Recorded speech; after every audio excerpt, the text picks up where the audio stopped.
Stop blaming the ego for everything. A lot of times what you think is the ego, or what you're blaming on the ego, it isn't even the ego.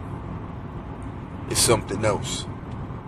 But the ego becomes the scapegoat or the fall guy for this other particular trait, quality, or characteristic that you may be displaying. But to say it's the ego is very vague and indescriptive. So a lot of times it's arrogance. It's not the ego. It's ignorance, not the ego. It's foolishness, not the ego. It's stupidity, not the ego. It's vanity, not the ego. It's dogma, not the ego. It's fear. It's denial.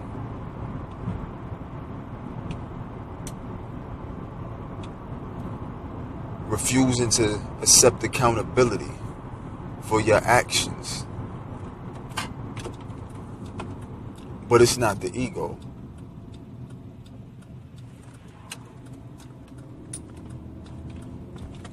It's the poor qualities that you displaying at that time. It's the poor qualities. It's not the ego.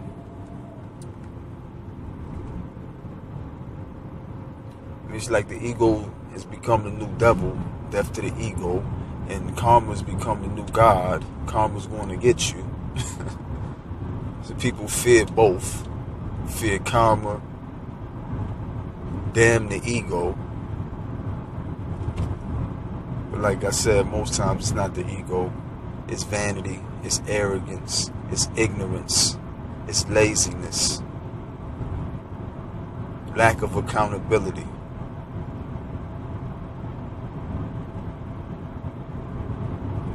But not the ego. Like I said, most people who blame the ego for everything or say death to the ego, they don't even know what the ego is. It's just something they hear people say, so they say it too. Something they hear people talk about, so they talk about it too.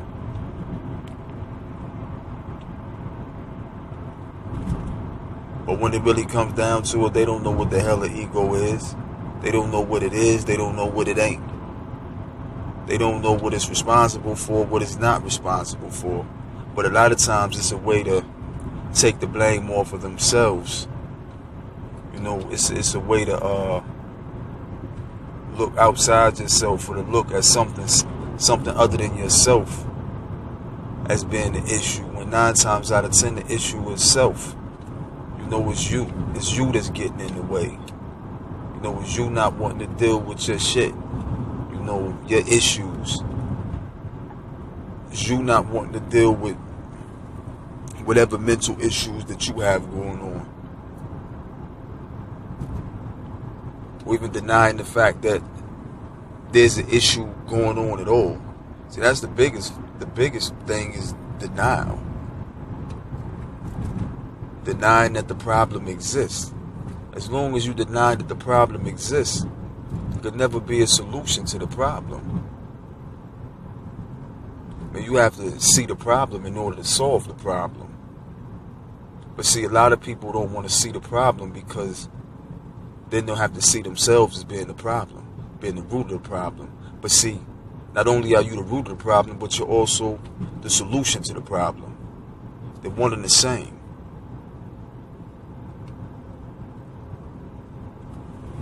The solution lies within the problem.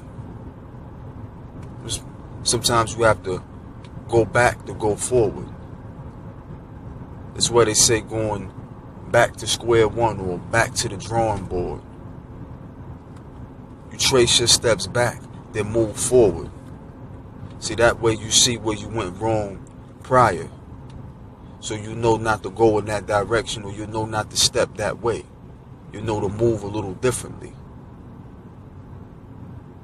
You know how to navigate better. You know how to maneuver better. You'll be more familiar with the terrain. You'll be more familiar with the area that you're exploring.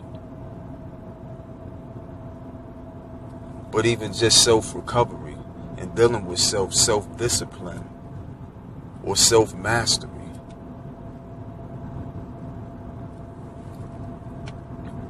In order to do all of that, you gotta set arrogance to the side. You gotta set your vanity to the side. Your ignorance, you have to stop letting your ignorance hinder you. You have to put your ignorance to the side and let knowledge step in. Because then you'll see that once you remove arrogance, you're not the master that you think you are.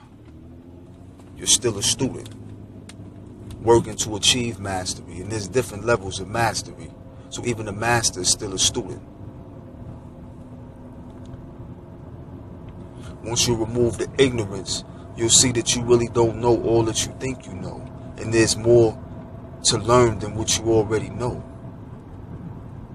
Once you remove the vanity, you won't be so blinded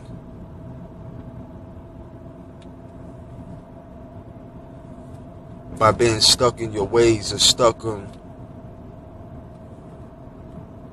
the things that appeal to you, the things that you find attractive, the alluring things. You won't be so easily allured and tempted by things that aren't real.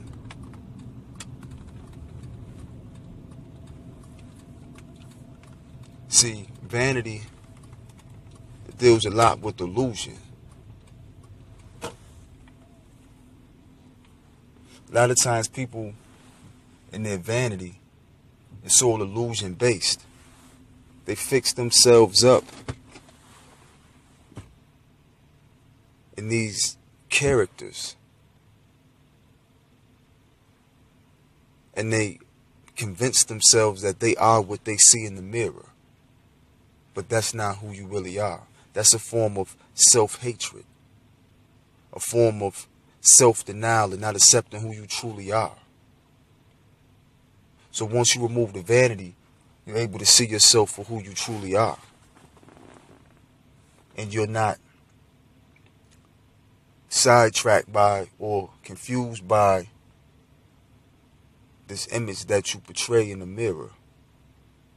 This is when you learn who your true self is, who you truly are, when you strip away all those illusions and all of those things that cater to the illusion.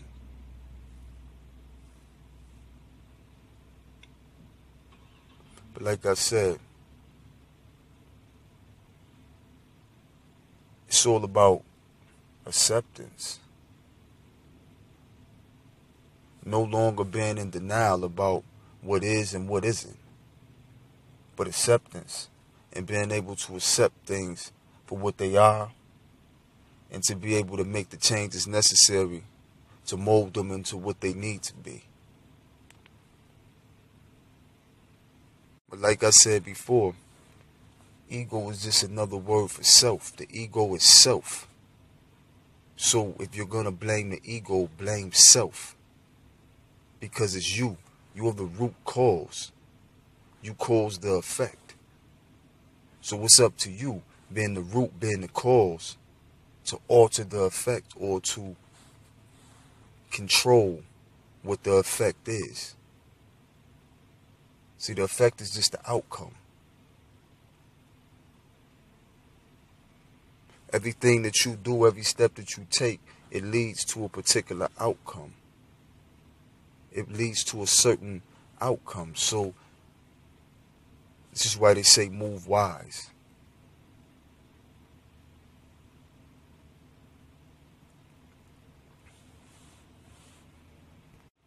But it's not the ego, it's you. So you need to focus on you and learn to deal with you. Be honest with yourself. Have integrity with yourself. Be willing to work with yourself and deal with yourself and lift up yourself. This is why I always talk about taking that energy that you apply so much to everyone else and apply it to yourself and uplift yourself and raise yourself up. It's easier to raise you than to raise the dead around you. Let the dead tend to the dead. Your life is your life. Tend to your life. Don't get caught up in the illusion. Don't be too arrogant to realize that it's an illusion. Don't be too ignorant to see that it's an illusion, to know better.